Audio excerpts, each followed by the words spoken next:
Hello friends, good day to you. This moment I invite you for a short time because this very moment I would like to discuss to you one of the very important topics in eschatology, and that is latter rain. So we will be discussing, I'll be discussing what is latter rain, the importance of latter rain, and then how to receive the latter rain. So, in go on with that idea, we will take a look first about the rain, the common element of this particular topic, the rain in the time of Israel, in old times. In Israel, most of the rain usually fell from December to February. That is the rainy season. And the first rain of the rainy season, we call the early rain, usually came in the middle of October going to November. This early rain softened the ground, cultivating the ground, and facilitated the germination of the seeds and the growth of crops. And after the middle of that season, the latter rain came before the harvest from early March to April. So this rain contributed to maturation of the crops. So before harvest time, it needs first the latter rain. Now, therefore, rain was the enormously important to Israelite because rain was considered a blessing from God. Based in Deuteronomy chapter 11 verse 14, rain is a blessing from God. In the farmers, in agricultural land, in agriculture aspect, when the rain comes, the farmers will say, "Thank you, Lord, for the blessing," because rain is very important in farming. Now, but on the other hand, if rain is a blessing, but lack of the rain was often seen as a divine disfavor to the humanity, or a result of the sins and rebellions of the people. Now, what is rain in the Bible? Rain was associated with the power of God over nature, based in 1 Kings chapter 17 verse 1 and Isaiah chapter 5 verse 6. Another thing is that rain was associated with His blessing. Psalms chapter 84 verse 6 and Psalms 147 verse 8. Another thing is that rain was associated with favors toward humanity. Meaning to say, rain in the Bible is a concrete expression of God's concern for the life of the people and for the fertility of the land. Deuteronomy chapter 11 verse 10 to 11 and Leviticus chapter 26 verse 4. Why? Why rain is very important? Because it is the expression of God's concern towards humanity and for the fertility of the land. Now, in the Bible, we will take a look first the rain. In Isaiah chapter 44 verse 3, in NIV, it says that, "For I will pour water on the thirsty land, and in streams on the dry ground. I will pour out my spirit in your offspring, and my blessing in your descendants." In this particular passage, we can take a look the rain or water on the thirsty land, and of course the Holy Spirit that was a blessing for the descendants of God. Now, in Joel, after announcing the coming of the early rain and latter rains, God added, "I will pour out my spirit on all people. Your sons and daughters will prophesy, your old men will dream dreams, your young men will see vision," according to Joel chapter 2, verse 28 to 29. Now, we will take a look. The image of the early and latter rains could be applied to at least two different powerful works of the Spirit within the church. We may now see the application of the earlier rain and the latter rain in the church. Let's go first in earlier rain. This earlier rain happened during Pentecost. The eschatological work of the Spirit announced by the Joel was partially fulfilled during the outpouring of the Spirit at Pentecost, based in Acts chapter 2 verse 18. This could be called the early rain. No, the partial fulfillment of the early rain based in the prophecy of Joel is fulfilled in Acts chapter 2 verse 18, that is the outpouring of the Holy Spirit during time of Pentecost.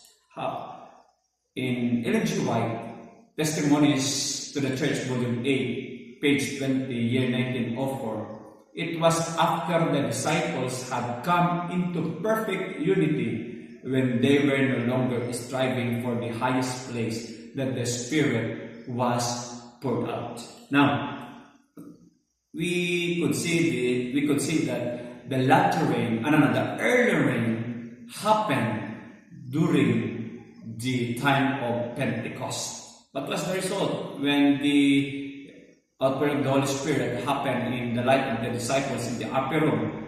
Under the influence of the Spirit, words of penitence and confession mingled with songs of praise for sins forgiven, thousands were converted in a day. After that outpouring of the Holy Spirit in the time of Pentecost, thousands were converted in a day, and the Holy Spirit enabled the disciple of God to speak with fluency languages with which they had heretofore been unacquainted. Meaning to say, the disciples speaks in different languages in order to connect to the foreigners.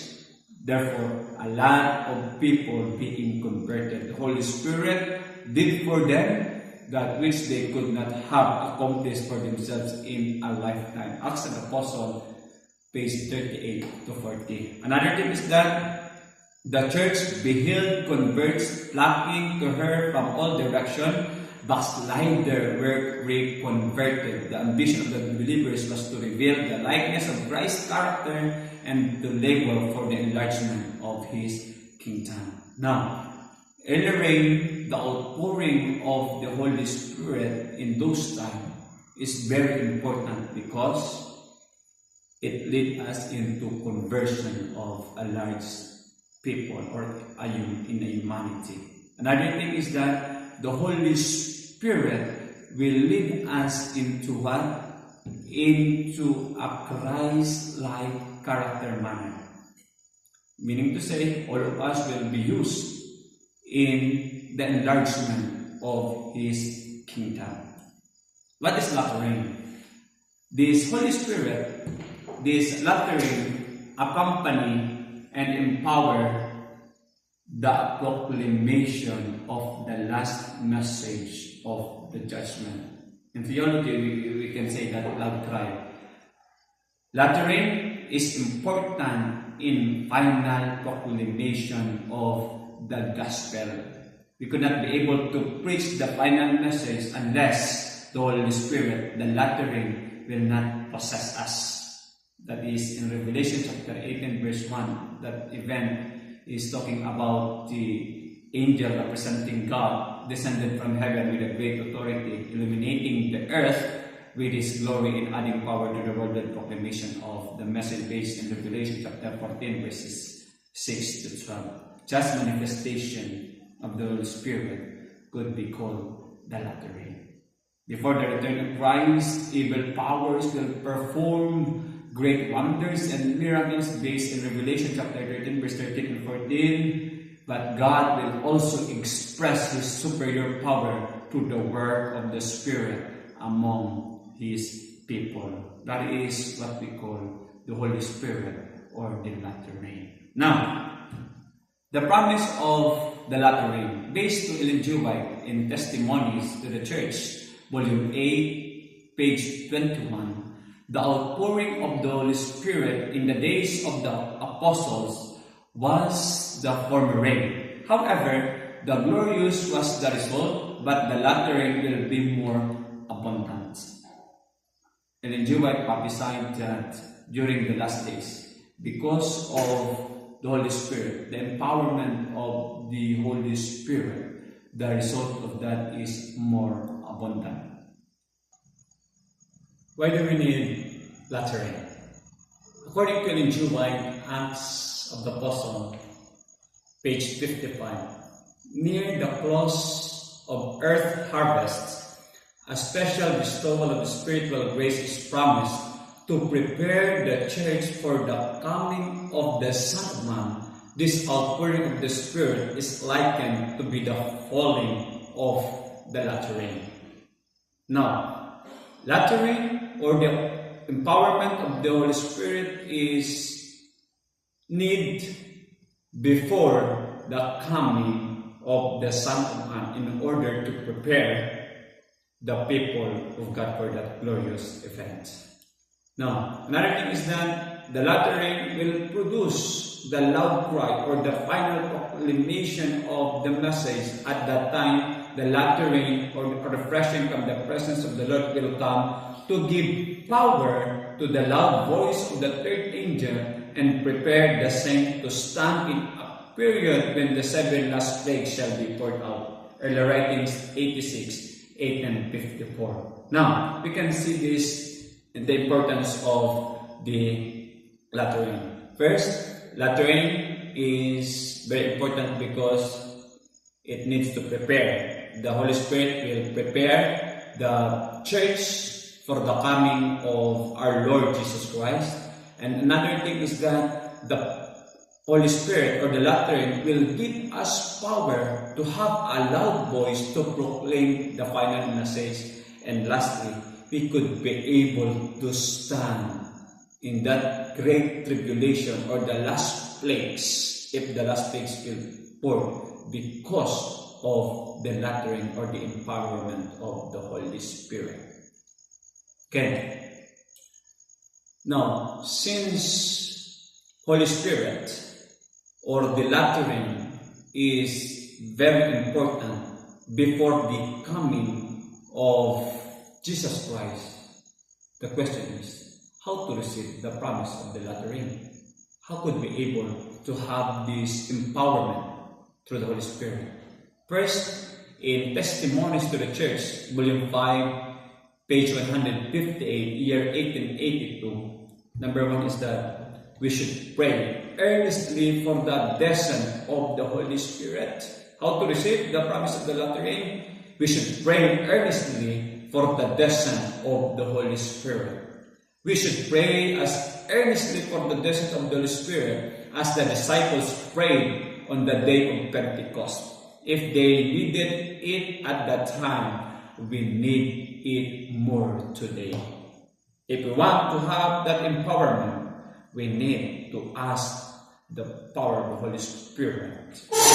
Another thing is that, number 2, in letter 51, year 1886, Ellen G. White tells us how to receive the latter rain. We must humble our hearts in true repentance. I tell you that there must be a true revival among us. There must be a converted ministry. There must be confessions, repentance, and conversion. Many who are preaching the word need the transforming grace of Christ in their hearts. They should let nothing stand in the way of their making true work before it shall be forever too late. We need to repent. We need to humble our heart to repentance in order to receive the power of the Holy Spirit in these last days. Number 1, how to receive the promise of the latter rain. We should pray earnestly for the descent of the Holy Spirit. Number 2, we must humble our hearts in true repentance. Repent in order for us to receive the power of the Holy Spirit. Number 3, we must put away all strife and dissensions. According to Ellen G. White in Selected Messages, Book 1, page 175, year 1896, when the laborers have an abiding Christ in their own souls, when all selfishness is dead, when there is no rivalry, no strife for the supremacy, when oneness exists, when they sanctify themselves, so the love for one another is seen and felt, then the showers of the grace of the Holy Spirit will just as surely come upon them. Just imagine, if we will set aside all the strife, the selfishness in our hearts, we could be able to receive the power of the Holy Spirit. We must pray, or we must put away all strife, all selfishness, and dissension in our lives. Number 4, it needs total surrender. Desire of Ages, page 672, year 1898, it tells us, and it tells us that we cannot use the Holy Spirit. The Spirit is to use us. Through the Holy Spirit, God works in His people to will and to do of His good pleasure. But many will not submit to this. They want to manage themselves. That is why they do not receive the heavenly gift. Only to those who wait humbly upon God and who watch for His guidance and grace is the Spirit given. We need to be dependent. We need to surrender our lives before God in order for us to receive the Holy Spirit. That is very important in receiving the power of the Holy Spirit. Total surrender required in receiving that power. Lastly, we should be an active laborers in Christ's service. We should be a follower of Jesus Christ in order for us to be empowered by the Holy Spirit, or that so-called latter rain. Now, when the churches become living, working churches, the Holy Spirit will be given in an answer to their sincere requests. Then the windows of heaven will be open for the showers of the latter rain. Review in Herald, February 25, 1890. What Ellen G. White says, if the church is a working churches, a living testimony that longs to have the empowerment of the Holy Spirit, that latter will be in us. So meaning to say, we should be an active laborers of Christ in order for us to receive the latter rain. Now, how to receive the power of the latter rain of the Holy Spirit? First is that we should pray earnestly for the descent of the Holy Spirit. Number 2, we must humble our hearts in true repentance. Number 3, we must put away all our selfishness, all our strifes and dissensions. Number 4, total surrender required. And lastly, we should be an active laborers in Christ's service. If we do that, we could be able to receive the lattering or the power of the Holy Spirit. God is so willing to give us the Holy Spirit. Now, is everybody will receive the lattering or the empowerment of the Holy Spirit? That question is very important in dealing with this topic. Is everybody will receive the power of the Holy Spirit or the latter rain? But Ellen G. White tells us that not all will receive the latter rain. Who are they? Those who will not receive the power of the Holy Spirit. According to Selected Messages, Book 1, page 122, year 1887, are we hoping to see the whole church revived? That time will never come. There are persons in the church who are not converted and who will not unite in earnest in prevailing prayer. We must enter upon the working individually. We must pray more and talk less.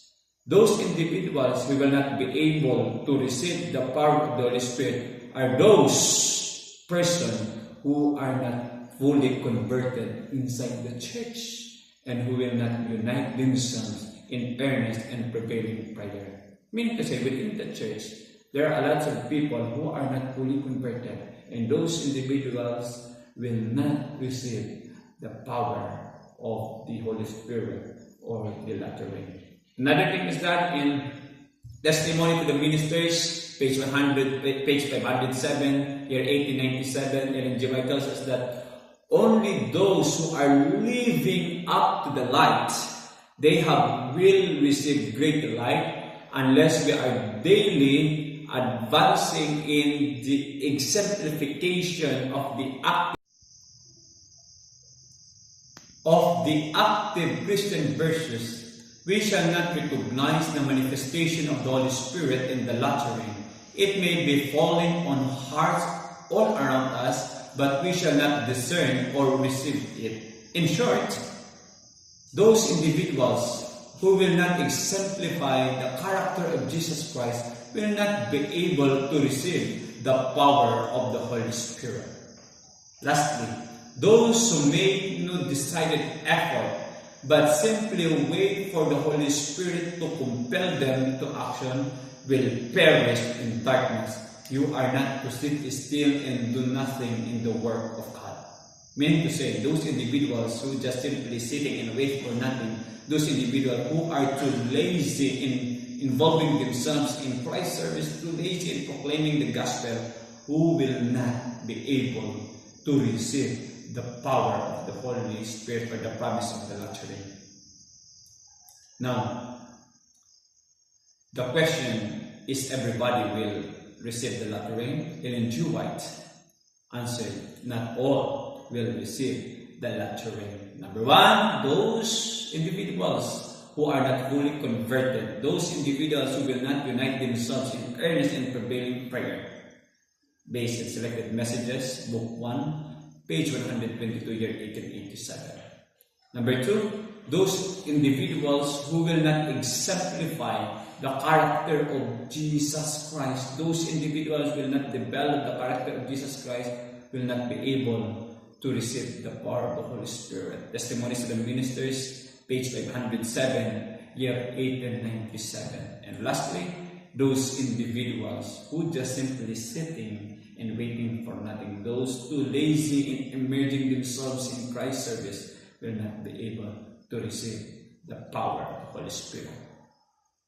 Now, to sum up my simple lecture, latter rain is very important topic in eschatology. Rain in the Bible is a blessing. Rain in the Bible is a symbol of the Holy Spirit. It simply tells us the concern of Jesus Christ to the people and to the land.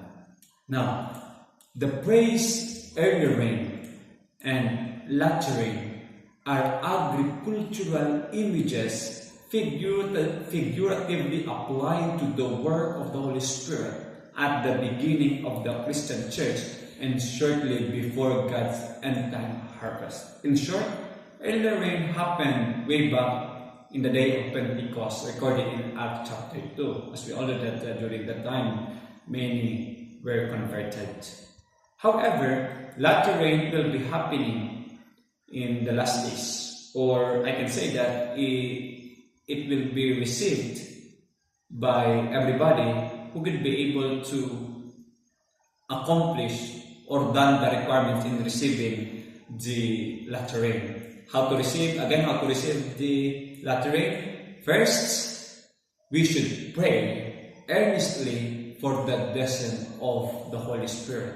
Number two, we must humble our hearts in true repentance. Number three, we must put away all strife and dissension. Number four, total surrender required. And number five, being active laborers in Christ's service.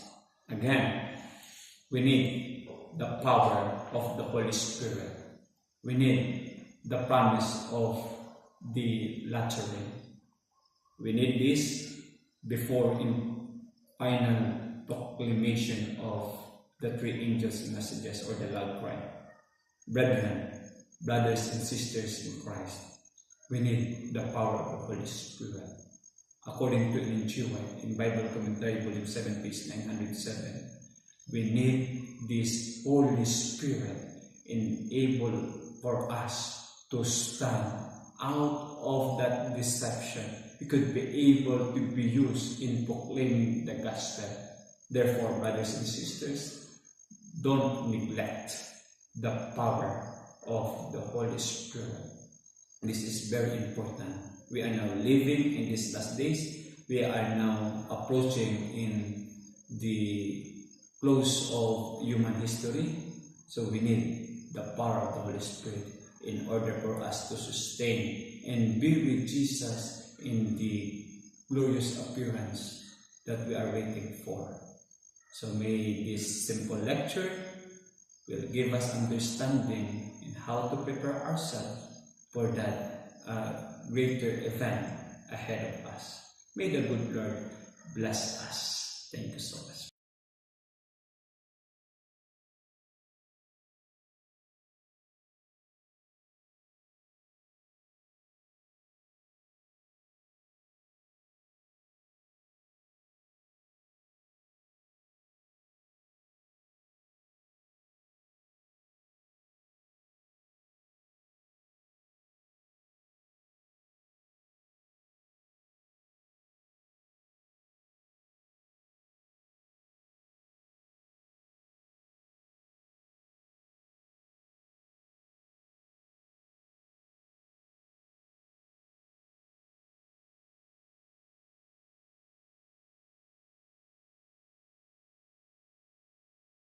For listening.